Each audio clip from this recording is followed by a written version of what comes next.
कि अगर आप एकेडेमिया में नहीं रहना चाहते तो even you can go for industry also.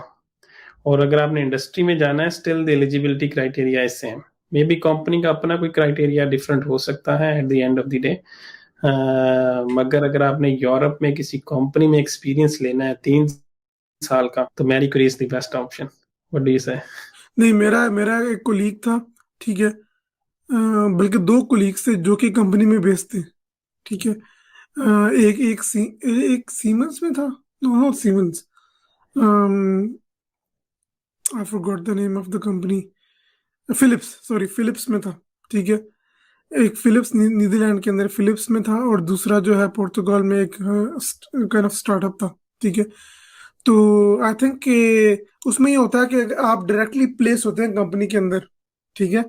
और आपकी कंपनी जो वर्क प्लेस, आपको एक मैनेजर असाइन होता है, ठीक है। वो मैनेजर एक मोस्ट लाइकली उसके जो एकेडमिया से कनेक्शंस होते हैं, ठीक है।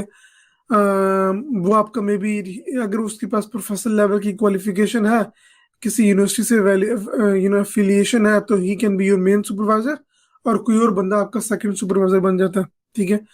तो मेरे केस में मेरे जो दो फ्रेंड्स थे वो एक दो कंपनीज में बेस्ड थे, और वो basically they had to come to work like we go to office, our own office in the lab. तो वो उस तरह आते थे, 3 साल उन्होंने ऐसे गुजारे, ठीक है। और उसके बहुत फायदे भी होते हैं, ठीक है, और बहुत नुकसानात भी होते हैं, ठीक है। फायदे ये होते हैं कि यार, आप डायरेक्टली कंपनी में बेस्ड हैं, अगर आपने इंडस्ट्री में जाना है मैरी क्यूरी के बाद, तो आपके पास एक बहुत बड़ी अपॉर्चुनिटी है कि अगर आप वहाँ पे अच्छा काम करें तो they will hire you straight away, ठीक है। और यह है कि अगर आपने वहाँ पे और जॉब नहीं है, तो आपके पास इंडस्ट्री के 3 साल का एक्सपीरियंस आ गया, ठीक है। तो ये बहुत ज़रूरी है, ठीक है। फिलिप्स के आपके पास एक्सपीरियंस है, you can go to any other company, ठीक है। तो I think that is very good point, अगर लोगों ने इंडस्ट्री में फोकस करना है। लेकिन ड्रॉबैक पता है क्या होता है, कि आप ना देन पब्लिकेशन का इशू हो जाता है फिर। अगर तो आप वो जिस कंपनी में गए हैं उनके पब्लिकेशन कल्चर नहीं है, ठीक है, they not publishing, it's not a research institute, तो आपका जो मेन सुपरवाइजर है ना वहाँ का, he would not push you for publications. उस केस के अंदर फिर आप क्यों आएंगे, बाकी स्टूडेंट्स के साथ आप उनसे पीछे रह जाते हैं। तो हमारे पास एक कोलीग था, तो उसके वही हमेशा उसका मसला था कि यार वो ना, वो कहता था कि मेरे जो सुपरवाइजर है, he is not publishing, he doesn't want to publish. तो इन केस में अगर आपने डिफाइन करना है आपने कि what field you want to take, you want to go to industry, और you wanna go in academia and then probably move to industry later on.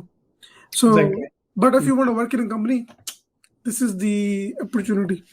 या लाइक डेफिनेटली।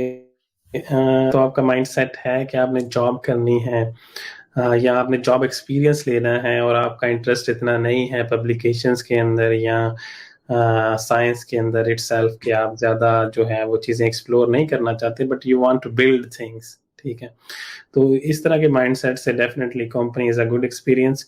उसमें ये होगा कि आपका 3 साल का जॉब एक्सपीरियंस भी होगा, उसके साथ आपको पीएचडी भी मिल जाएगी, ठीक है। तो आफ्टर दैट मेरे जो प्रोजेक्ट में थे 4 लड़के, उनमें से 2 जो हैं वो प्रोजेक्ट मैनेजर बन गए ना। एक प्रोडक्ट मैनेजर बन गया, एक प्रोजेक्ट मैनेजर बन गया, ठीक है। ऑन दी अदर हैंड अगर हम देखें जो बच्चे थे एकेडेमिया के अंदर, ठीक है, हम फॉर एग्जांपल मैं था, ठीक है। तो मैं ग्रेजुएट हुआ, मैंने 1 साल का पोस्ट डॉक किया, फिर मैं as a post doctor fellow गया फार्मास्यूटिकल इंडस्ट्री में। तो that's a different route. Like in my case I want to stay in research, I like that part, ठीक है। तो उस केस में you can find your relevant job role in industry. अगर तो आपका जो हैकिंग से ही इंटरेस्ट है, प्रोडक्ट डेवलपमेंट से रिलेटेड या इस तरह की प्रोजेक्ट मैनेजमेंट से रिलेटेड, तो then you can directly find a industry level position for Marie Curie, which will give you both benefits.